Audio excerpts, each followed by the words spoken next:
Random Access Memories is the career-defining album of Daft Punk's discography.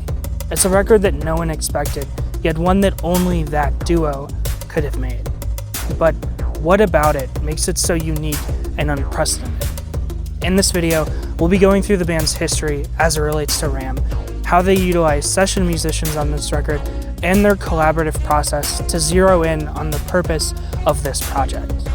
This is how Daft Punk gave life back to music with Random Access Memories.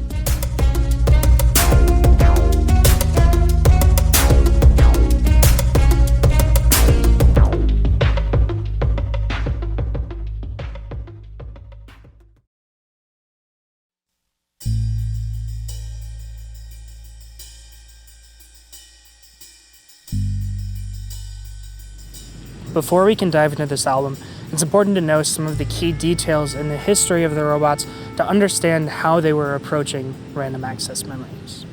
In the early months of 1992, Thomas Bangalter and Guy Manuel de Homem Christo, or as Pharrell calls them, the Robots, officially began their first musical collaboration, a rock band named Darwin. But after only a few months, they started to drift away from the scene, saying that there was, quote, a certain narrow-mindedness and a constant need for references. Their attraction to dance music began here. While people went to rock concerts to hear songs they already knew, the audience at a rave was much more willing to expose themselves to newer sounds. After going further into the dance scene, releasing a few singles, and regularly performing live, the duo found substantial success and had several labels waiting to sign them. But instead of signing and then recording their debut album, they kept the labels at bay while they recorded at home. Over 4 months, they recorded the majority of Homework. They would later say that, quote, we didn't even realize we were recording an album. We make music when we feel like it, just a few hours a day, not under any obligation. They signed to Virgin Records and released Homework in 1997 to a huge response. Quickly, they became the lead voice of French techno and found success in Europe and North America, where they toured. They followed up their debut with Discovery in 2001. This album was a response to the limitations they felt were holding back electronic music after they released Homework. Thomas said in a promotional interview for Discovery that, quote, what we did to be novel became the norm, and that encouraged us to explore and experiment even more and to innovate new music. A large piece of the commentary on Homework was about the misunderstanding of the culture around electronic music, specifically law enforcement's unfair response to raves. Because of this message, as well as the exclusion of guitar and other staple sounds of rock, Homework was perceived almost as an anti-rock album, which the Robots made their mission to counteract with Discovery. Quote, club culture has an open mind, and what we loved about house music is that it destroyed the old rules of what the establishment rock music created. But what we didn't like or approve of was that house music created new rules. We don't like rules. We're against any type of rules. The way they went about overcoming those rules was by separating the musical style of house from the spirit of house. The duo felt that electronic music was all about experimenting with novel sounds, but what they established as the status quo with their first record was overhauling the entire style of electronic music with little progress being made. So, in an effort to preserve the spirit of house, they went back to the spirit of their childhood. Discovery is really an album of exactly that, discovery. Quote, when you're a child, you don't judge or analyze music. You just like it because you like it. You're not concerned with whether it's cool or not. This album takes a playful, fun, and colorful look at music. It's about the idea of looking at something with an open mind and not asking too many questions. After making an album of aggressively electronic music, they counteracted it with a record full of every musical influence they had. It effortlessly weaves between masterclasses in house sampling, aggressive electric guitar, songs about love, minor classical cadences, and Flash Gordon-inspired anthems. The sound of the record is so inherently childish, but in the best way possible. Even the more typical house tunes have a hard-to-define playfulness to them. Any person, no matter where they're at in life, can bond with others over the pure joy of this album. So it seems Daft Punk likes to go in a different direction from what they've already done. But how can you really counteract Discovery? You're not going to make an intentionally cold and lifeless album, right? Well, In 2005, they released Human After All. This album is essentially the opposite of Discovery. While Discovery took 2 years to record, Human After All was written and recorded in less than 2 weeks. This was for a pretty good reason, though. They wanted to intentionally make an album with less polish by encouraging a more spontaneous and improvised style of recording. While working on a music video for the song Human After All, they decided to expand the idea into a short film, Electroma. This is the first time the Robots ever worked with a large team rather than just a few people. Before this, they'd been confined to small studios or bedrooms, only outsourcing to slightly larger teams for videos. But after working alongside a full production crew, they realized that it wasn't limiting their creativity. Quote, "With this film, we had the same approach as when we started making music. Create without any rules or standards. Take a free approach to something that you don't really know, and then you learn from scratch." Shortly after finishing Electroma, they started developing what would become Alive 2007. The show combined their interest in music and visuals to create one of the most unique live music experiences on the planet, which continues to live on to this day. This show also continued the trend of working with a larger crew. The tour made use of a ton of different gear, ranging from their red, electroluminescent, wire-lined encore suits to the NASA-grade computers running the show. All of this gear took a huge crew not only to design and create, but to bring around the world. In 2008, they officially start on Random Access Memories. The project begins as an experiment with the different sounds you could get from analog tape. After who knows how many months of testing, they began recording with a process similar to before, just the two of them in a room. After putting some work into the project, they were pleased with the compositions they had come up with, but not the production or how the songs were coming across on the recording. Around this time, they're asked to do the soundtrack for Tron Legacy, so they put the project aside.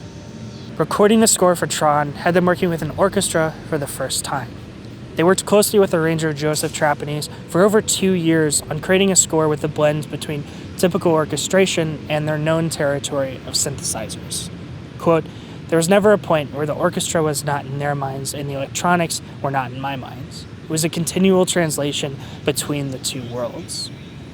After the soundtrack was finished, they returned to the RAM project with an interest in live instrumentation and bringing in a larger team.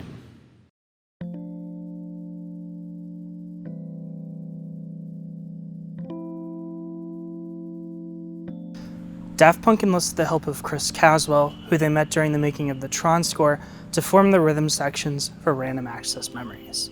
The original concept was to have a West Coast and an East Coast band. For the West, they had Nathan East and John Robinson. For the East, James Genus and Omar Hakim, with Chris Caswell playing keyboards for both. Later, they were to add guitarists Paul Jackson Jr. for the West and Nile Rodgers for the East. At first, I was surprised to hear just how short the list of musicians is for a record with this much variety, but the Robots were smart about utilizing each musician's individual unique histories in the recording process for the album.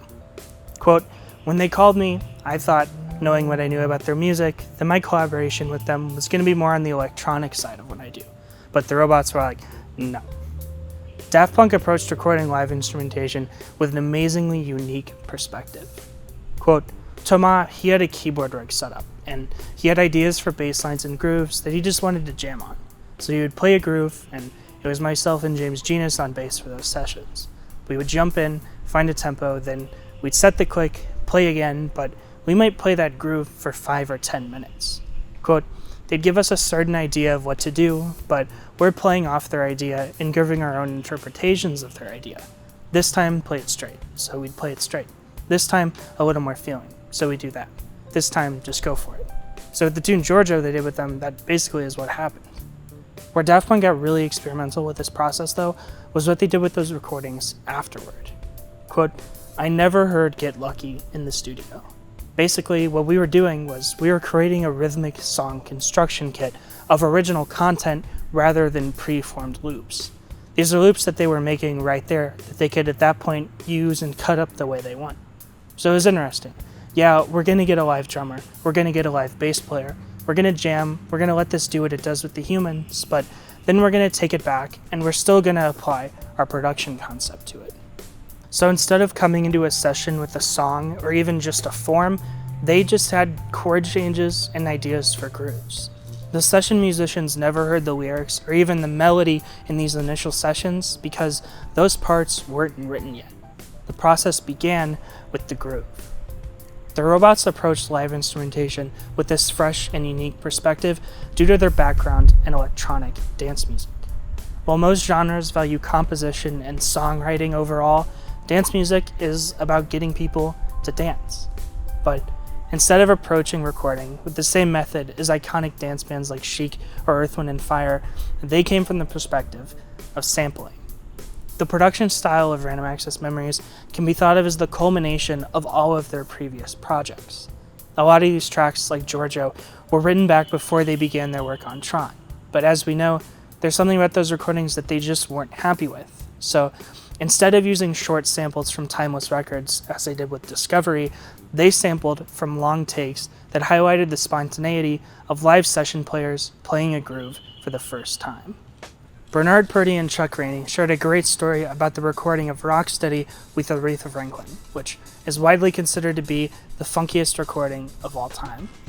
Before the full production team showed up to the session, Aretha was going through the tune with the band. They went to do a demo take, and according to Purdie, the chart that Aretha had on the piano fell off during the drum break, so they just vamped the groove from there.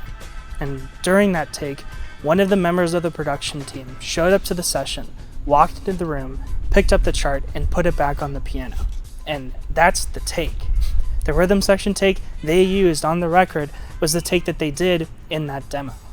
Rainey and Purdie both agreed that during the actual session, they recorded about 50 takes in an unsuccessful attempt to do better than that demo. And when you listen to the track, it's apparent why. Something about that raw and unpolished attempt gives the groove an unquantifiably visceral nature. That drum part could easily be overthought, but instead, we're hearing the unfiltered instincts of one of the world's greatest drummers.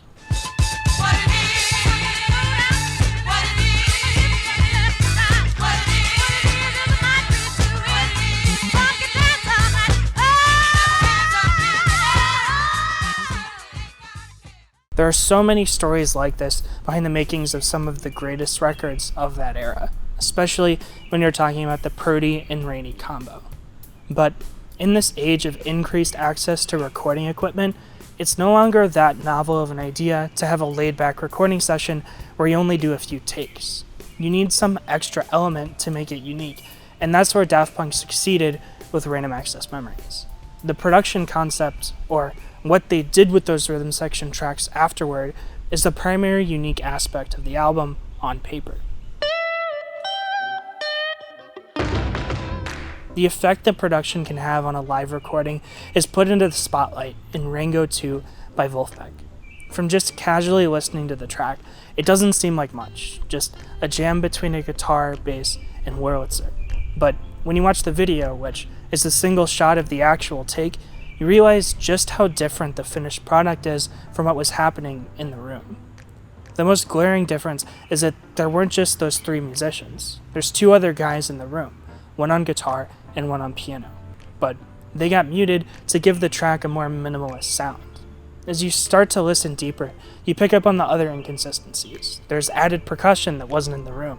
Those muted instruments actually leak through other microphones during a breakdown, creating a kind of soundscape that could have only really been discovered by accident. In a few spots, even the bass and Wurlitzer get muted, adding in breakdowns that weren't present in the raw recordings. All of this comes together to create a finished product with a more defined structure rather than just an incoherent jam. Now, even without the production, this song is such a ridiculously unrepeatable event. This was the first take they did after the guitarist heard the progression once, so the band is super relaxed, not expecting anything from the take, evident by their lack of reaction to a dog walking right next to the guitar amp mic less than 30 seconds into the tune. But then, by using production, they were able to take this spontaneous and unrepeatable event and turn it into an even more unique final product. But how exactly did Daft Punk work with those rhythm section tracks? Well, the general process for a song on RAM was this. Start with chord changes and/or an idea for a groove, and record different interpretations of that idea with a live rhythm section. At first, they were playing demos that they had recorded to get the vibe across to the musicians, but as they grew more comfortable with them, they started to communicate directly. Tomas specifically mentioned humming the complex drum pattern to Omar Hakim for his part in Giorgio by Moroder. Quote, "He was doing it exactly like I hummed, but like 10 times beyond. It felt like, whoa, what have we been missing being limited by our own programming skills? He probably only did 2 takes for that part." After the bass, drums, and keyboard sessions, they would record more elements for the track, including guitar, percussion, and pedal steel. I was able to have a few questions answered by Quinn, who recorded percussion for the album, about his personal experience with the robots. According to him, he was the last musician recorded for the album, but interestingly, while he did play to some rhythm section tracks, a lot of his parts were devised and played solely to a click, despite all of the rhythm section parts already being recorded. Quote, "The only instruction was to play long phrases so that they had the primary groove without constant fills, so they could then fly it around, play with it, etc. Not aware of the track to be, just focusing on different grooves and sounds." After recording the rhythm section parts, they would take those recordings into the lab and start writing around those unstructured grooves, by themselves or collaboratively. Once they had something written that they liked, they would cut up the live instrumentation they had recorded to fit the structure and progression of groove that they had in mind. Then, some additional overdubbing was done and the tune was finalized. In order to really get an understanding of this, let's follow a hypothetical recording process for 2 tracks on the album. The Game of Love, for example, was one of the more by-the-numbers tunes. It started with an idea for a groove, an open brushes thing with the bass playing sparse 16th note based phrases. Some additional recording was done with Greg Leese on pedal steel and Paul Jackson Jr. on guitar, and then they took it into the lab. There, they wrote the melody, lyrics, and defined the structure. All of the instrumentation that they recorded was then mixed around to fit their vision for the track, and then they recorded their vocals and synthesizers. The process was a lot more complicated for tunes like Giorgio by Moroder, though. The entire tune may only be a 16-bar loop, but the 9-minute runtime winds through monologues, disco grooves, Wurlitzer solos, orchestral sections, heavier rock-influenced grooves, a bass solo, heavy lead guitar, and drum-triggered synthesizers. How does a track with that much to offer ever come to fruition? Well, the robots had a chord progression and a synth line, which is heard throughout the majority of the track. They played it for the rhythm section, set a click, and recorded long takes of improvisation. Quote, "We might play along with those loops for up to 10 minutes, just kind of fooling around and improvising on it. By the time it went around 24, 25 times, we'd be bringing in jazz and fusion feels and all kinds of things." Giorgio is an especially unique hodgepodge of recordings, with both of the album's rhythm sections being credited on the track. The West Coast rhythm section plays more of a relaxed disco groove that's heard for the first half of the tune, while the East Coast band gives it more of an intense, rock-influenced feel for the second half. This track best highlights just how masterfully they were sampling from their rhythm section recordings. They weren't just doing some light cut-ups, they heavily mixed things around. Quote, "When they called me up to finally hear the finished tracks, I was just blown away.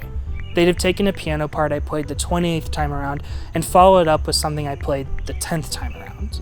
They put together these tracks just by pulling little bits and pieces from each session." After recording the rhythm section, guitar, percussion, and pedal steel, the robots went back to Paris, recorded the interview with Giorgio, and somehow were able to arrange all of those assets into the final product. We will almost certainly never know just how far they went with the rearranging of these rhythm section recordings. Because of them tracking everything to a click, they could make any possible combination of what they had recorded. For that first main groove section in Giorgio, we could be hearing a keyboard part from the 4th time around, take 3, a bass track from the 20th time around, the first take, and a drum part from the first time around, take 2, all happening at once. And while part of me wants to geek out and attempt to figure out who's playing everything on every song in every spot, the robots intentionally left a lot of the nitty-gritty details on this record to ambiguity. Interviewers have tried to narrow down exactly who is behind the robot voice on the album, only to be quickly told by Thomas, it doesn't matter. The robots approached the orchestral accompaniment on the album in a very similar way to the rest of the project. Chris Caswell wrote and recorded a score for nearly every song on the album without any interference from the robots. In fact, he asked them to review what he had written the day before they were to record it, only to be told that they trusted him with it. The score was then recorded and added to the many different parts that they had gathered for the album. In the end, only 4 of the recordings were actually used. Thomas referred to Random Access Memories as an overwhelming amount of assets.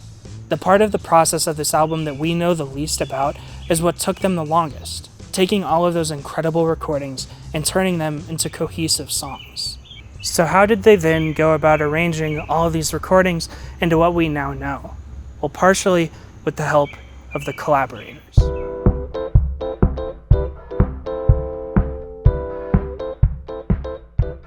While a few tracks were assembled solely by the duo, the majority of the album was done alongside the Collaborators. These range from the people that influenced their music, like Nile Rodgers and Giorgio Moroder, to their contemporaries, like Pharrell Williams and Julian Casablancas. There are so many incredible stories of how these guys helped in the shaping of this album. Pharrell met with the robots in Paris, and after playing some of the music he had been working on, revealed that he was currently deeply inspired by Nile Rodgers. Daft Punk then played the track that they wanted him to write to, Get Lucky, which already had Nile Rodgers on guitar. That set off the chain reaction that led to the vocals being written and recorded for Get Lucky and Lose Yourself to Dance in just a few hours.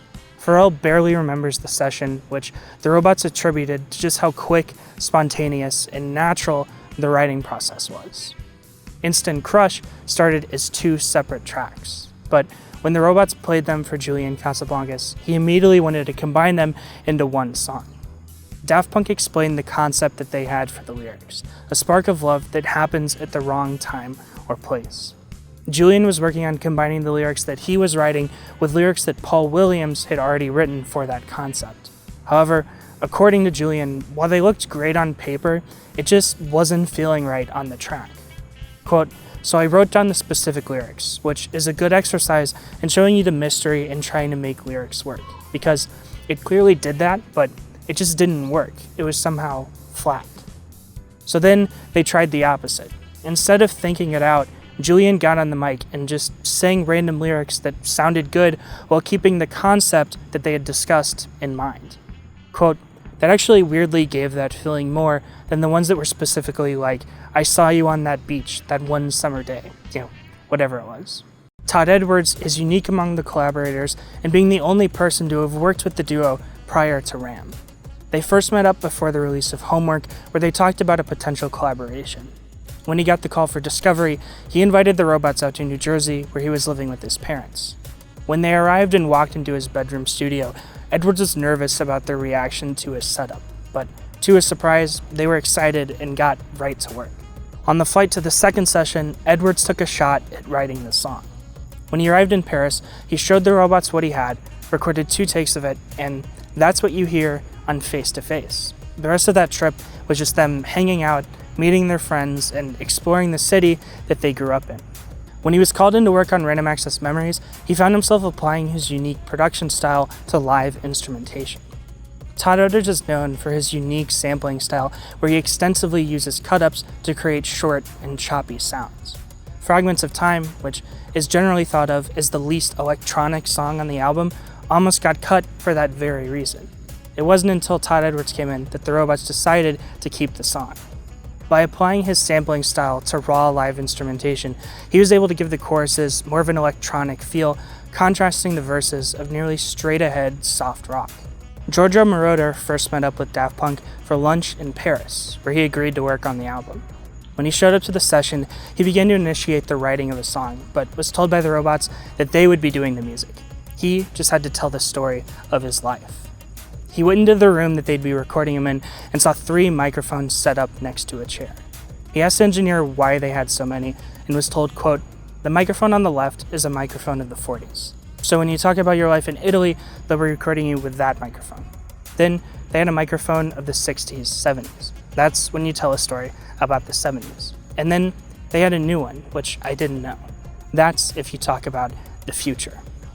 Georgia would later say that he wished he was allowed to redo the interview and enunciate himself better. But the robots got exactly what they were after: an uninterrupted stream of consciousness of one of the world's most influential musicians telling their life story. The most revered collaborator on Ram, though, is my personal favorite story from this album and is what led me to make this video: their collaboration with Nile Rodgers. It started with a meeting. Daft Punk came to Nile's apartment in New York under the presumption they'd be playing demos of what they wanted him to track over. But for that entire meeting, Rodgers maintains that he didn't hear a single note of music. Instead, they just talked. Rather than trying to prove themselves as competent musicians, the robots focused on creating a bond with Nile over the concept of the project. When Nile met with them to record at Electric Lady Studios in New York, he told Thomas that he was standing exactly where Bernard Edwards was standing when they cut the first hit, Chic record. Now, that contrasted the common knowledge that they did everything at the power station. So Rodgers clarified that they recorded their first album at the power station, but their first record was on a singles deal, which had them at Electric Lady. Daft Punk rode that moment and asked Nile what the recording process was like for Chic records. Quote, "I told them to turn everything off but the drums. I wrote out a little chart and I played the first song. They liked it so much they were like, whoa, this shit is the bomb. So then I took out the plexiglass guitar and started doing the single note part, which became the melody and the lick to the chorus of Get Lucky. That went so well that Thomas said, well damn, can you do that to this one? Then they gave me another song, which wound up being Lose Yourself to Dance. And that shit was killing. We were so happy that it was so funky.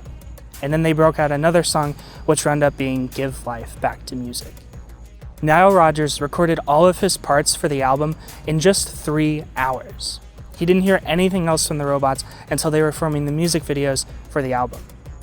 When they first met up with Paul Williams, Thomas handed him a book comprised of life after death stories, or accounts from people who died and then came back to life.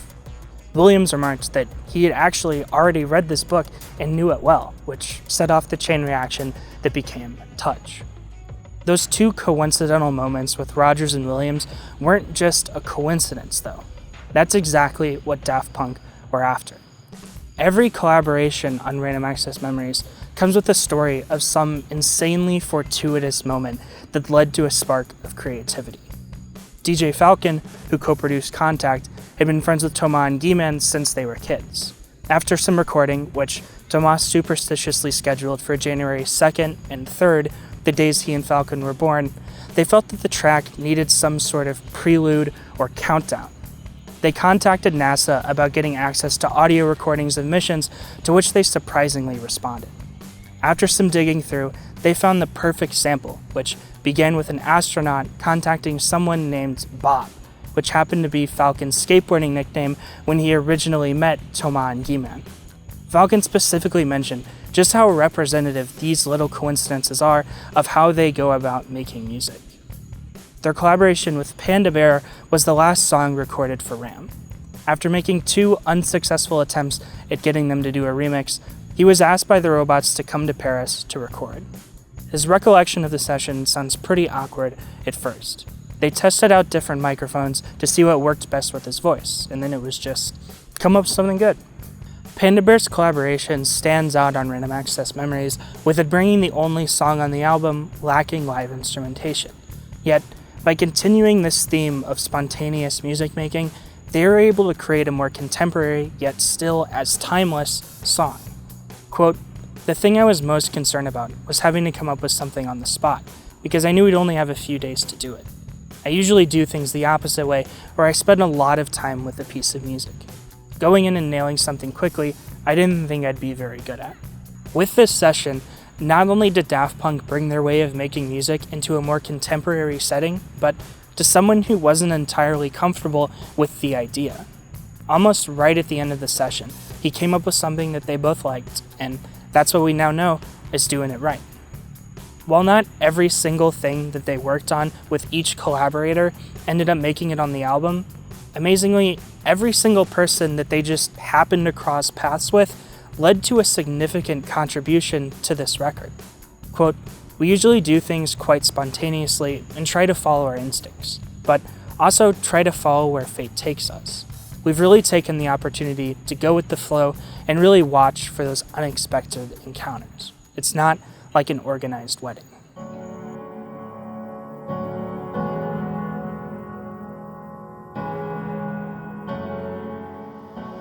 So what inspired them to make a record in such an unconventional process? What connects their usage of live instrumentation and pressure-free collaborative style? Well, if you look at any review or commentary on the album, it's often stated that this record is all about recreating the past, or more specifically, the 70s. And while that isn't necessarily wrong, it isn't the connecting idea behind the whole project. Yeah, tracks like Get Lucky, Lose Yourself to Dance, and Georgia by Moroder are so clearly influenced by that era, but what about Instant Crush, or Doing It Right, or Motherboard, or Contact? That thesis doesn't hold up when you look at the album as a whole.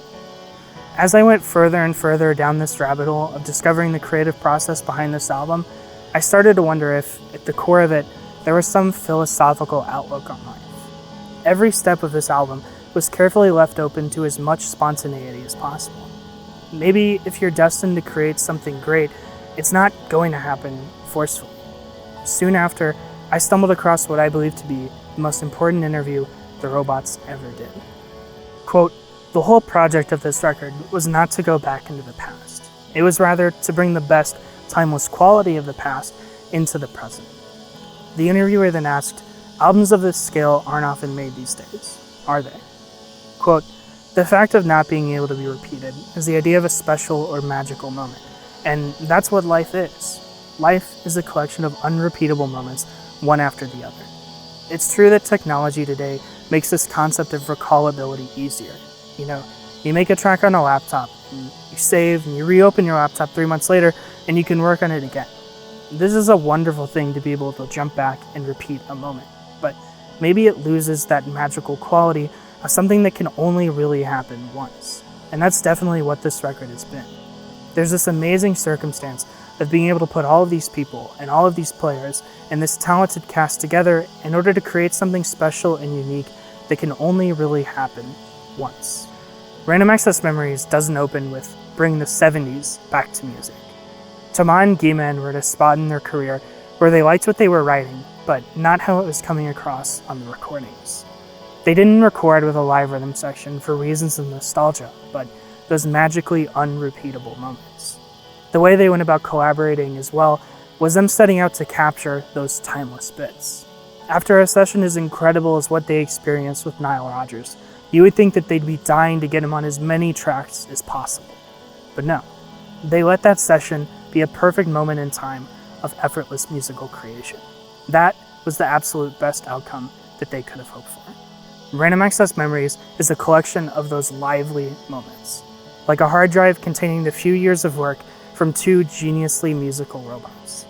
Giving life back to music doesn't mean revisiting the good old days, but filling a record with as much inspiration, energy, and coincidental magic as possible.